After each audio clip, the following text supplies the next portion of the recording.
जिंदगी का सफर सुहाना हो, इसके लिए सावधान रहना जरूरी है। रोजमर्रा के आपाधापी में कुछ देर बैठकर सोचना समझना भी जरूरी है कि आपके आसपास क्या हो रहा है और जो कुछ हो रहा है उससे हमारी जिंदगी, हमारा परिवार कैसे प्रभावित हो सकता है। इसलिए हॉर्न बजाकर बाखबर करने वाली खबर जरूरी होती है। और आज की ये खबर हम सबकी जिंदगी से जुड़ी हुई है। हरियाणा के महेंद्रगढ़ जिले के कनीना में एक दर्दनाक हादसा हो गया, जिसमें 6 बच्चों की मौत हो गई और दर्जनों घायल हो गए। इसकी बड़ी वजह थी कि बस ड्राइवर नशे में धुत था और उसी कंडीशन में वो स्कूल बस को चला रहा था। हालांकि कुछ लोगों ने ड्राइवर को रोकने की भी कोशिश की, लेकिन वो नहीं माना। इसके बाद लोगों ने फोन करके स्कूल के प्रिंसिपल से इसकी शिकायत की, लेकिन प्रिंसिपल ने उसे अनसुना कर दिया। अब सवाल है कि हादसों से पहले शासन प्रशासन क्यों सोया रहता है? लिहाजा ऐसे नशेड़ी ड्राइवर और लापरवाह स्कूल एडमिनिस्ट्रेशन से खुद सतर्क हो जाएं और दूसरों के लिए भी सावधानी वाला हॉर्न बजाएं।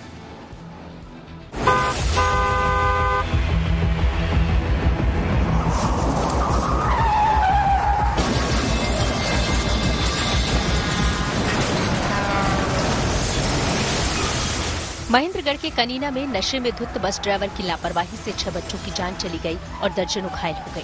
वहीं जुलाई 2023 में दिल्ली मेरठ एक्सप्रेसवे पर रॉन्ग साइड से आ रही एक स्कूल बस की कार से जोरदार टक्कर हो गई, जिसमें 6 लोगों की दर्दनाक मौत हो गई थी। बावजूद इसके न तो स्कूल एडमिनिस्ट्रेशन की नींद टूटी और न ही पुलिस प्रशासन ने कोई सख्ती बरती। क्योंकि स्कूल में पहले इन्फॉर्मेशन कर दिया गया था कि ड्राइवर अनकंट्रोल है, लेकिन स्कूल ने फिर भी उसको परमिशन दी बस के लिए।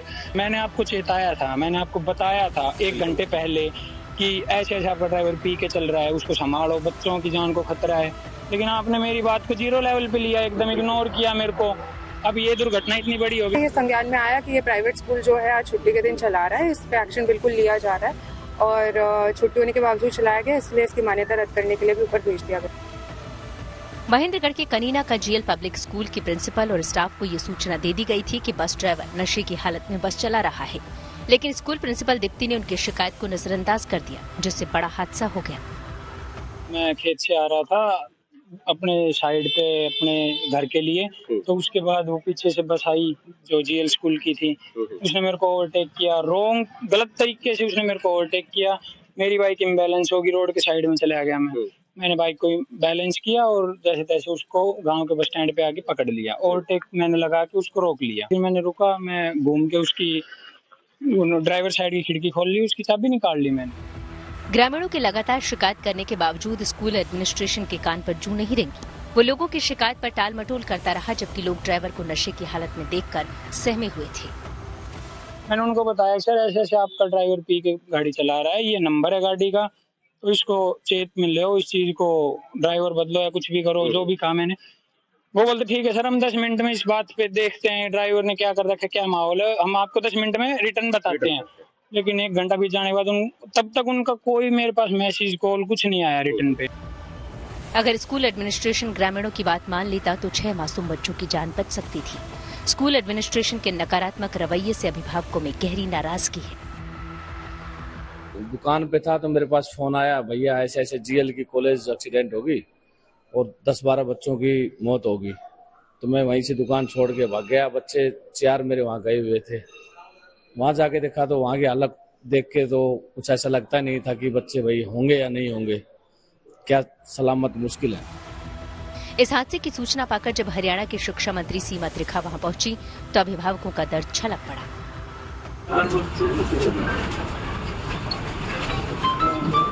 2 बच्चे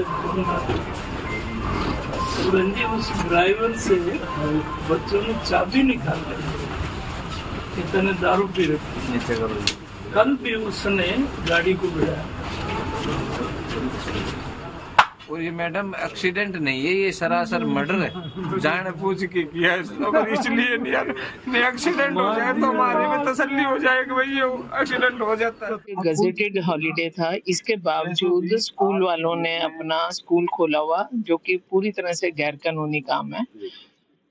सरकार के माध्यम से, प्रशासन के माध्यम से इसका संज्ञान लिया गया है और उनको शो कॉज नोटिस भी जारी किया। शुरुआती जांच में पता चला है कि 4 बड़े कारण थे जिस वजह से इतना भीषण हादसा हुआ।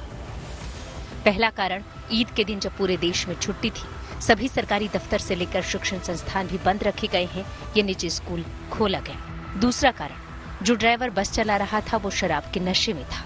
तीसरा कारण, ड्राइवर ने नियमों को तोड़ते हुए जरूरत से ज्यादा स्पीड में बस चलाई। चौथा कारण, स्कूल का फिटनेस सर्टिफिकेट कई महीने पहले ही एक्सपायर हो चुका था। महेंद्रगढ़ के कनीना गांव के सरपंच भी यही कह रहे हैं कि अगर स्कूल प्रशासन लापरवाही न बरतता तो बच्चों की जान बच सकती थी। अगर स्कूल प्रशासन चाहता तो ये हादसा निश्चित ही रुक सकता था, जो कि उनके पास इस हादसे से 2 घंटे पहले इस बात की सूचना मिल गई थी कि ड्राइवर जो है उन्होंने शराब पी रखी है और बाकायदा इस सूचना को देने वाला भाई आपके समक्ष मौजूद है।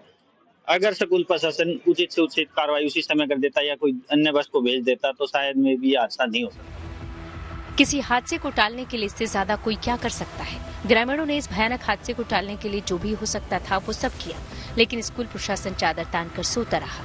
पुलिस में दिए बयान में प्रत्यक्षदर्शी ने क्या कहा, जरा सुनिए। मेरे को बयान के लिए ले गए वो, मैं चला गया बयान के लिए, तो उन्होंने पूछा भाई कैसे क्या हुआ, तो मैंने जो भी मेरे साथ घटना घटित हुई थी मैंने सब बता दिया। मैंने ये तक बताया कि मैंने स्कूल में फोन कर रखा है, मेरे पास कॉल हिस्ट्री है, मैंने वो उनको दे दी। उन्होंने मेरे पे कॉल हिस्ट्री, जो वीडियो वगैरह बनी थी वो सब उनके पास है। मृतक बच्चों के परिवार वालों पर दुखों का पहाड़ टूट पड़ा है। हादसे में जान गंवाने वाले एक बच्चे के पिता ने कहा कि ऐसे स्कूल में तो ताला लगा देना चाहिए। हादसे की तस्वीरें सोशल मीडिया पर वायरल हुई तो जिसने भी ये तस्वीरें देखी वो सहम गया। हादसे को लेकर हर तरफ मातम है। आखिरकार कोई कैसे मासूम बच्चों की जिंदगी को लेकर इतना लापरवाह हो सकता है। इस बस को देखिए, ये जो ड्राइवर की थी, यहाँ किसी प्रकार की कोई सेफ्टी का जो है सामान नहीं रखा गया है, ना ही कोई फर्स्ट एड रखी गई है, ना कोई फायर का रखा गया है। और बच्चों की जो है संख्या बस में अत्यधिक बताई जा रही थी कि लगातार बस में जो संख्या थी सीटों की, उससे अधिक बच्चे बस के अंदर बैठे हुए थे। कांच के जो निशान है, शीशे टूटे हुए, वो कांच के निशान भी बस के अंदर गिरे हुए हैं, टुकड़े जो है कांच के वो गिरे हुए हैं। बस की पूरी तरह से क्षतिग्रस्त है। पुलिस प्रशासन मामले की जांच में लगा हुआ। इस मामले में राज्य सड़क परिवहन के एक अधिकारी को निलंबित कर दिया गया है। उनकी इंक्वायरी कराने पर यही पता चला है कि डॉक्यूमेंट्स में भी कमी थी, इसीलिए एफआईआर जो है स्कूल प्रशासन के ऊपर भी की जा रही है ड्राइवर के साथ। इंश्योरेंस भी एक्सपायर हो गया था। जी, वो संज्ञान में आया है ये इंक्वायरी पर कि ये सारे कागजातों में भी कमी थी। पुलिस ने इस मामले में आरोपी bus driver Dharmendra, school principal Deepti और सचिव होशियार सिंह को गिरफ्तार कर लिया और तीनों को कनीना कोर्ट में पेश किया, जहां कोर्ट ने तीनों आरोपियों को पूछताछ के लिए 5 दिन के पुलिस रिमांड में भेज दिया। हालांकि स्कूल मालिक और उसका बेटा अभी भी फरार है। स्कूल बस हादसों की लिस्ट बढ़ती जा रही है, लेकिन स्कूल प्रशासन की नींद क्यों नहीं टूट रही। इसी महीने 2 अप्रैल को यूपी के बाराबंकी में पिकनिक मनाकर लौट रहे छात्रों से भरी स्कूल बस पलट गई थी, जिसमें 3 बच्चों की मौत हो गई। 11 जनवरी को राजस्थान के पाली में एक स्कूल बस और ट्रक की जोरदार टक्कर हो गई और हादसे में 20 बच्चे घायल हुए। इसी तरह पिछले साल दिसंबर में गोरखपुर में भी ओवरटेक करने की वजह से ही एक स्कूल बस हादसे का शिकार हो गई और 2 बच्चों की मौत हुई। 30 अक्टूबर 2023 को यूपी के बदायूं में एक स्कूल बस और वैन में टक्कर हुई, 4 बच्चों की जान चली गई। जबकि स्कूल बसों के संचालन को लेकर सुप्रीम कोर्ट की साफ गाइडलाइन है, लेकिन इसकी निगरानी नाम मात्र की होती है और जब कोई घटना सामने घटती है तो सख्ती दिखाई देती है। स्कूल बस पीले रंग की होनी चाहिए, बस पर स्कूल का नाम और उसका नंबर लिखा होना चाहिए, बस के दरवाजे ठीक तरह से लॉक होने चाहिए और इमरजेंसी के लिए अलग से दरवाजे होने चाहिए। स्कूल बसों की रफ्तार 40 किलोमीटर प्रति घंटे से ज्यादा नहीं होनी चाहिए। स्कूल बस में सीसीटीवी होना भी अनिवार्य है। किसी भी स्कूल बस में क्षमता से ज्यादा बच्चे भी नहीं बैठ सकते। लिहाजा ऐसे स्कूल बस ड्राइवर और लापरवाह स्कूल एडमिनिस्ट्रेशन से खुद सतर्क हो जाए और दूसरों को भी सावधान करने के लिए हॉर्न बजाएं। कनीना से नवीन मोटला और रेवाड़ी से Devraj Chauhan, good news today.